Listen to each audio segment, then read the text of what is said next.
அதை கடந்து போகணும் மெல்ல, ரெக்கைய விரிச்சு செல்ல ஒரு வானமாயில்ல. வெண்ணிலா ஒன்னே ஒண்ணு, சூரியனும் ஒன்னே ஒண்ணு, வாழ்க்கையும் ஒன்னே ஒண்ணு, வாழ்ந்து பாரம்மா.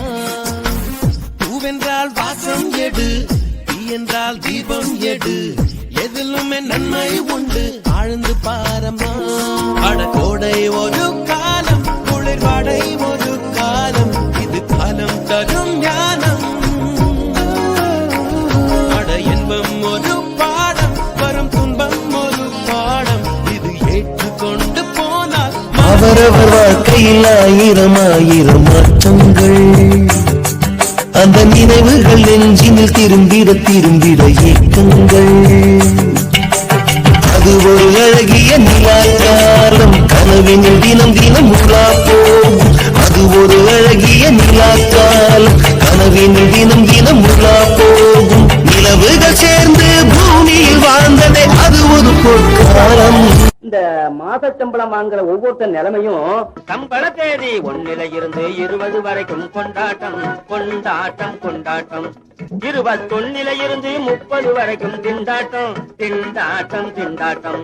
நண்பர் நடமாட்டம் எல்லாம் 1 எந்த நாயும் எட்டி பார்க்காது 21 கொண்டாட்டம் தான் தேதி 1 பின்பு திண்டாட்டம் தான் 21.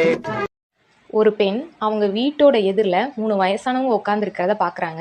அவங்க கிட்ட போய் நீங்கள் பசியாக இருப்பீங்கன்னு நினைக்கிறேன், என் வீட்டில் வந்து ஏதாவது சாப்பிடுங்க அப்படின்னு சொல்கிறாங்க.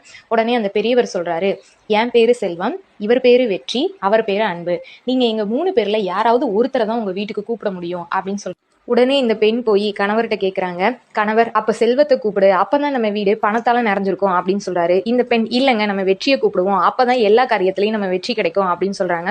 இவங்களோட பொண்ணு இல்லை நம்ம அன்பை கூப்பிடுவோம், அப்போ தான் நம்ம வீடு அன்பால் நிறைஞ்சிருக்கும் அப்படின்னு சொல்கிறாங்க. உடனே இவங்க போய் அன்பு நீங்கள் வாங்க அப்படின்னு கூப்பிடுறாங்க. அன்பு வரையும் பின்னாடியே செல்வமும் வெற்றியும் சேர்ந்து வராங்க. இவங்களுக்கு ஒரே ஆச்சரியம். உடனே அந்த பெரியவங்க சொல்கிறாங்க, நீங்கள் செல்வத்தையோ வெற்றியையோ தேர்ந்தெடுத்திருந்தீங்கன்னா மித்த 2 பேரும் வந்திருக்க மாட்டாங்க, ஆனால் நீங்கள் தேர்ந்தெடுத்திருக்கிறது அன்பை, அதனாலதான் கூடவே நாங்க 2 பேரும் வரோம் அப்படின்னு சொன்னாங்களாம். எந்த ஒரு வீட்டுல அன்பால நிறைஞ்சிருக்கோ அந்த வீட்டுல வெற்றியும் செல்வமும் என்னைக்குமே நிலைச்சிருக்கும். அன்பே சிவம். இந்த ஜெனரேஷன் ஒரு வார்த்தை சொல்றீங்க, எங்க அம்மா அப்பா நம்ம அம்மா அப்பா அந்த வார்த்தையை சொல்லல, இன்னில இருந்து ஒரு வார்த்தையை பர்வீன் சுல்தான சொல்ற விட்டுடுங்க. இங்க பாருடா, என்னையும் என் பொண்டாட்டியும் பாதுகாக்கணுங்கிற அவசியம் கிடையாது. நீ நல்லா வளர்ந்து ஆளாகி நல்லபடியா போனா போதும். சொல்றீங்களா? அவன் அதை நம்புறான். அதே மாதிரி என்ன சொல்லி தரும் வளர்க்கணும். இங்க பாரு, நானும் என் பொண்டாட்டிய ரத்தம் சிந்து வேர்வை சிந்து நான் வளர்க்குறோம். என்னையும் என் பொண்டாட்டியை மட்டும் இல்ல, நான் பெற்றிருக்கிற மத்த பிள்ளைங்களையும் நீ தான் பாத்துக்கணும்னு சொல்லி வளருவேன்.